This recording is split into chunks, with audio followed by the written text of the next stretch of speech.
So today we are focusing on passive transport. And if you remember, this word passive means that we are not using energy. So the first type we are discussing today is simple diffusion.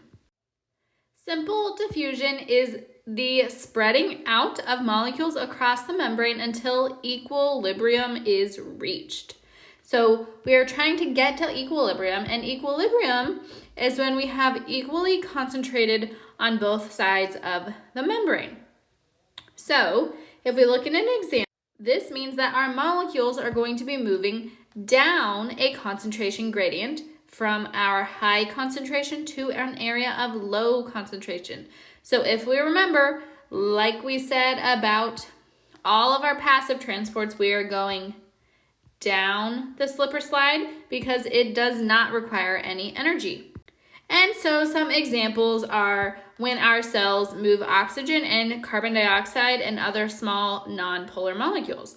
So if we look at our little diagram here, we can see that we have 1, 2, 3, 4, 5, 6, 7 molecules on this side here and 2. So this is our high side and our low side. So over time, we're going to move from high to low, but we're not going to move all of them from this side to this side. We're going to move until we reach equilibrium. So if you notice over here, we have 5 on the left side and 5 on the right side. So it is balanced out, it is equal. All right, and the second type of passive transport for today is facilitated diffusion. And if we think about this word facilitated, it means like helping. So this type of diffusion needs a little help. So in this type, we are going to be using a transport protein that is going to help facilitate the diffusion of molecules that normally couldn't pass through the cell membrane. So facilitated diffusion gets help.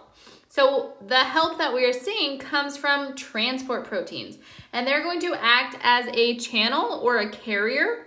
So using these proteins, we're going to be able to move our molecules down the concentration gradient from a high concentration to low concentration, again, because this is still passive. And so examples of this in our body are us moving large molecules like glucose, which is sugar, and other polar molecules like calcium, which you can see here is polar because it has a little charge. So if we look at our first part of our diagram here, we can again see we have a high side and a low side, and we're going to move from high to low in passive transport, but this time we've added this little protein channel here, and you can see they're going to move through the channel to get to the other side. So over time, it's going to look something like this one, where we have again balanced out on each side of the membrane. The last type of passive transport that we have left to talk about is osmosis. And osmosis is special because it is the simple diffusion of water across the cell membrane. So our same principles apply, but now we are specifically moving water molecules.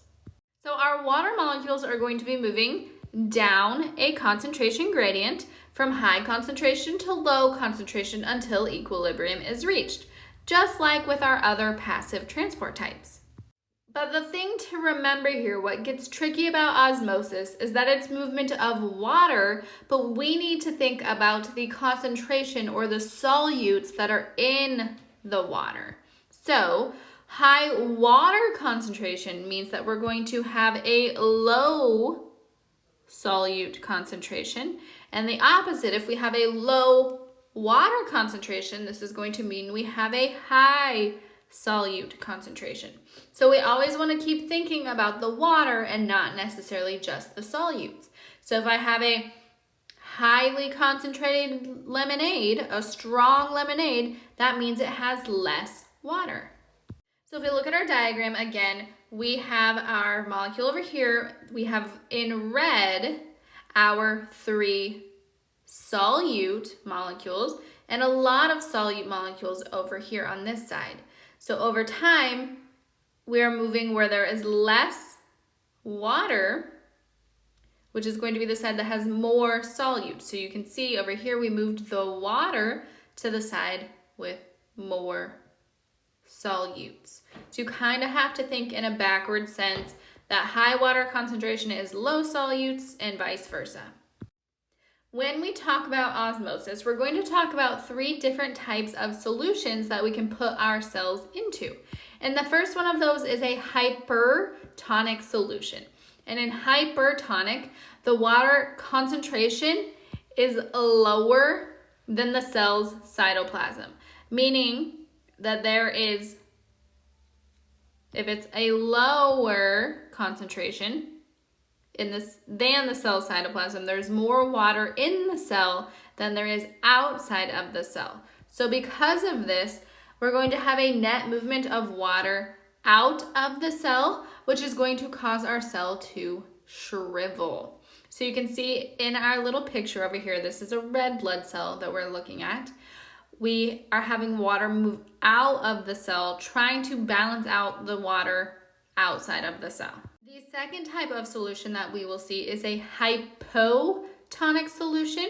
And hypotonic is when our water concentration is higher than the cell's cytoplasm. So if the concentration outside is higher than the inside, that is going to cause water to move into our cell, causing the cell to swell or get larger, which again, you can see over here that our water is going to be moving in now, trying to balance out the equilibrium. And the last one that we have is isotonic solutions. And this is when we have identical water concentrations to the cell cytoplasm. And when they're identical, that means that water is going to stay the same. And something I want you to know over here is that we still have arrows showing water movement because water is a liquid. And if you remember, you're like all the way back from probably like 5th grade, liquids are always moving. So water is moving equally in and out. So I'm going to give you some hints on how I like to remember these. So my favorite, and I think the easiest, is hypotonic. And we can see in hypotonic, we have more water outside than what's inside. So water is going to move in, which is going to make our cell swell. I like to think that hypo is going to get fat like a hippo. Hypo, hippo. And then for hyper, if we are hyperactive, that means that we are moving around a lot. We have a lot of energy, which theoretically is going to mean that we are hyperactive. You're doing lots of exercise. You're going to be skinnier, which is going to make our cell shrivel. And then isotonic, our eyes mean identical.